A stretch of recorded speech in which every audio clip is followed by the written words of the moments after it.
Pagdating po sa COMELEC, punta tayo sa COMELEC, di ba? Kasi sinasabi nga natin yung 12 billion na punta sa COMELEC. 12 billion Ang na. pinasa po ay, ayan o, nakasulat, nakaaraw na po yan. 27 million 103 ang recommendation. Okay? Ayan po. 27. Oh, ayan. Ay, sorry. In billion pala to. Alam ko in billion to. Sorry. Ito Sorry ang naman, nangyayari, sorry. Okay? Kang Soberi. Ngayon, napunta, saan napunta? So after ng yung National Expenditure Program, pinasa ng DBM, Malacanang, sa Kamara. Ito yung budget. O, sabi, di ba? Ito yung budget.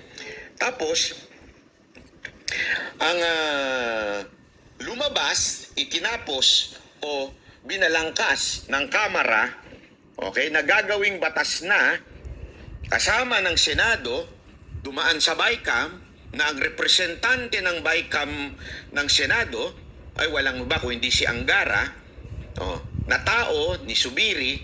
Ito na ang naging tinatawag na GAA naman. Ano po yung GAA? Ibig sabihin po niyan. General Appropriation Act of 2024. Sa madaling salita, isa na po siyang batas na ipinasa ng Kamara at ng Senado. Na supposedly, ang amount lang dun sa unang proposal ay, ilan ho yan? 27. Ngayon, kasi in billions to so kasi para lumiit na lang yung pagkasulat. Nung napasa na sa GAA, eto na po yun. Ayan, malinaw po. Naging, ayan, nakasulat na ho dyan. Naging 40 billion. Grabe Okay? Daming sa pera. madaling salita, mga kababayan, yung 12 million ay nadagdag sa COMELEC. Million o billion? Nagigets ninyo? So from 27 billion, nung pinasa ng Malacanang, Kamara, ginawa ng Kamara,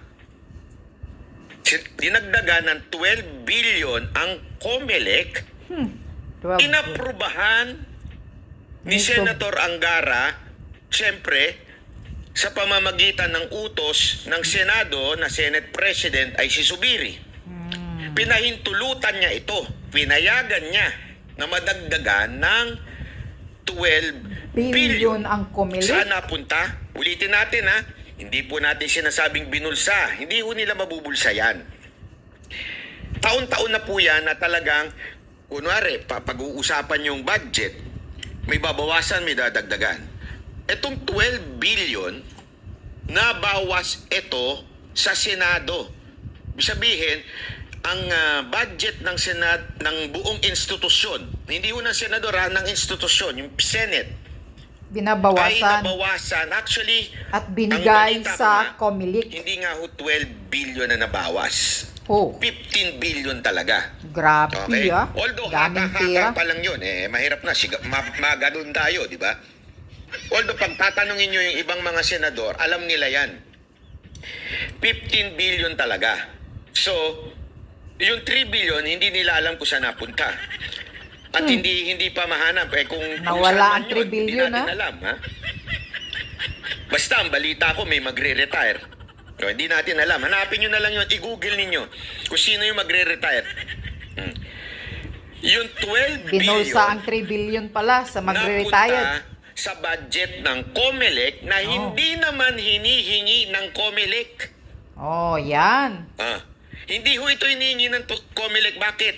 Sapat na po kasi yung budget nila para sa eleksyon. Okay?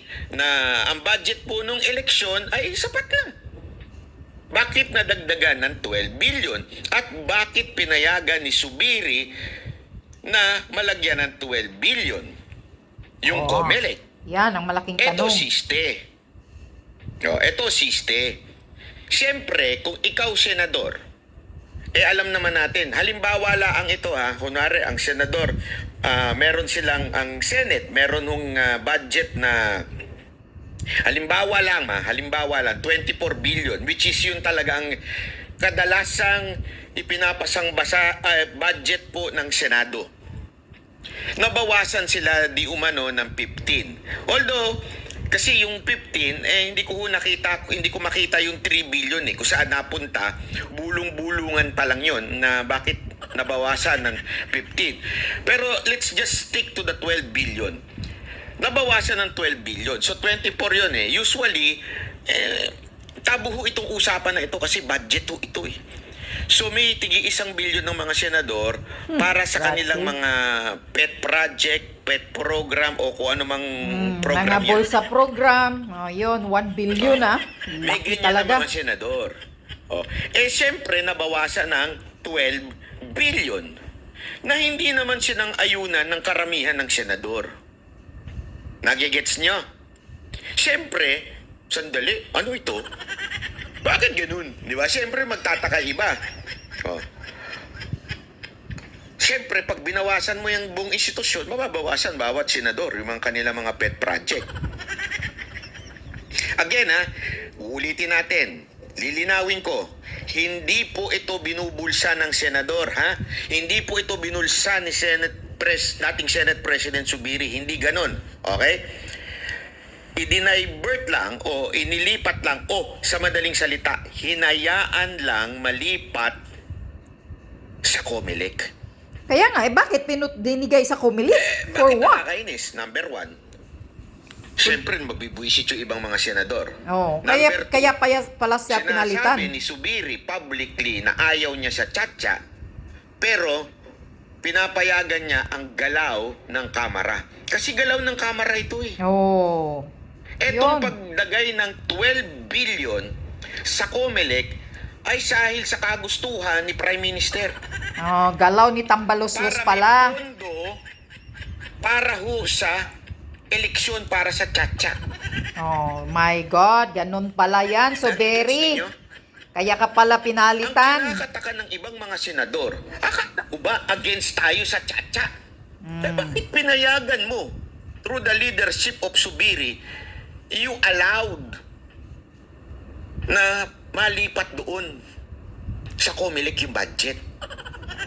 Yun pala ang rason. So, very. Nagigets nyo na. Kaya wag ka nang magdrama-drama pala. Hindi ko lang nailagay dito pero yung sinabi ko pa kahapon na doon sa 12 billion supposedly 4 billion ang budget ng COMELEC pagdating sa eleksyon, ngayon naging 16 billion na.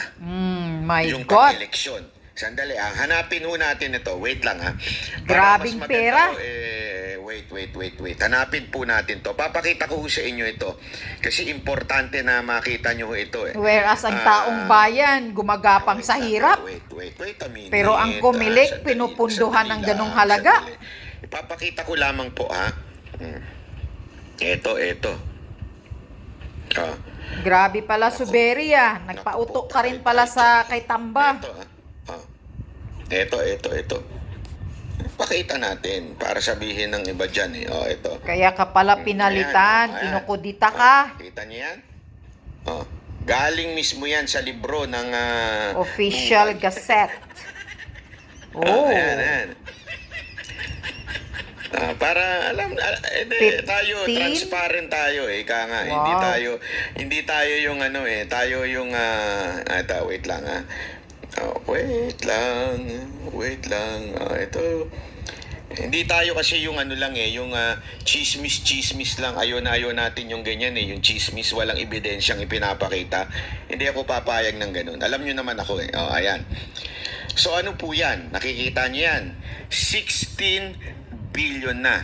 16 From billion, dating 4 billion lang. Kasi yun lang ang ginagamit sa eleksyon, 4 billion. Ngayon, naging 16 na dagdagan. Para ho yan sa eleksyon ng Chacha.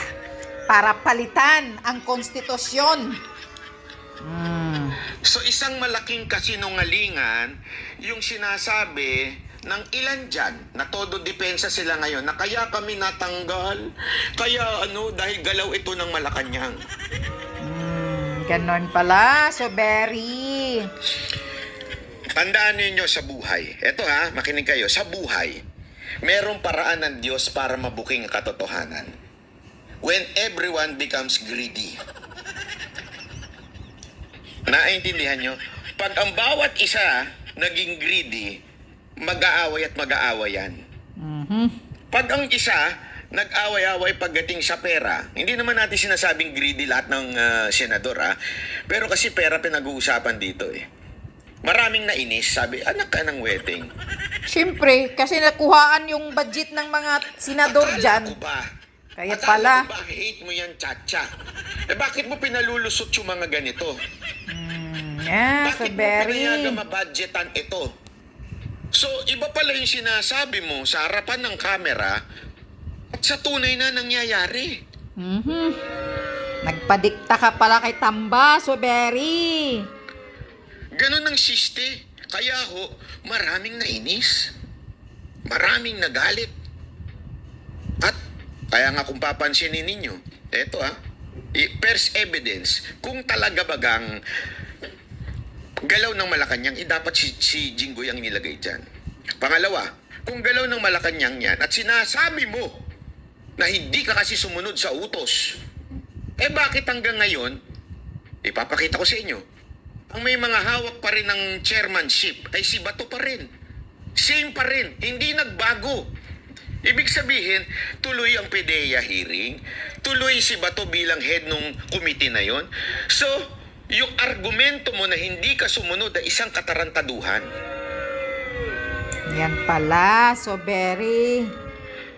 Pangatlo, kung madidiktahan, maniwala ho kayo sa akin. Anyway, okay, yan lang.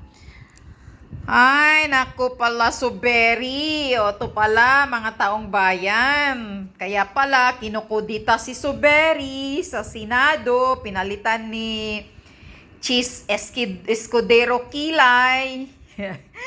Cheese Kilay. Ewan ko bakit tinatawag nilang si Kilay yan. Si Escudero. Dahil pala dito sa 12 billion o 15 billion. Pero nawala daw yung 3 billion according sa sinasabi ni Banatbay. At 12 billion napunta pala sa Comelec. Na whereas pala itong pera na to ay budget sa buong institution ng mga senador doon sa Senado. Kaya pala kinukudita ka, so very pinalitan ka kasi naiinis pala sila sa iyo. Nagpadikta ka pala kay Tamba. Tapos nagdrama-drama ka pa, so very paiyak-iyak ka pa. Kasi nungalingan pala yung sinasabi mo. Hindi mo lang pala masabi dahil dito sa pera. Ayan, ang problema sa iyo, Sobere. Iba ang salita sa harap ng kamera, pero ay iba ang ginagawa. Tricky na nga si Tambaluslos. Kumilos ka pa isang tricky. Sumunod ka pala sa utos ni Tambal. Nasaan ang 12 billion? Bakit nilipat mo, pumayag ka na ilipat sa Comelec? Nang dahil sa Chacha. Nilolokon yung taong bayan eh. Mga hinayupak talaga kayong lahat eh. Nga wala kayong kwenta. Manluluko. Parang niluluko mo na rin, Soberi, ang taong bayan sa ginagawa mong ganito. Padrama-drama ka pa.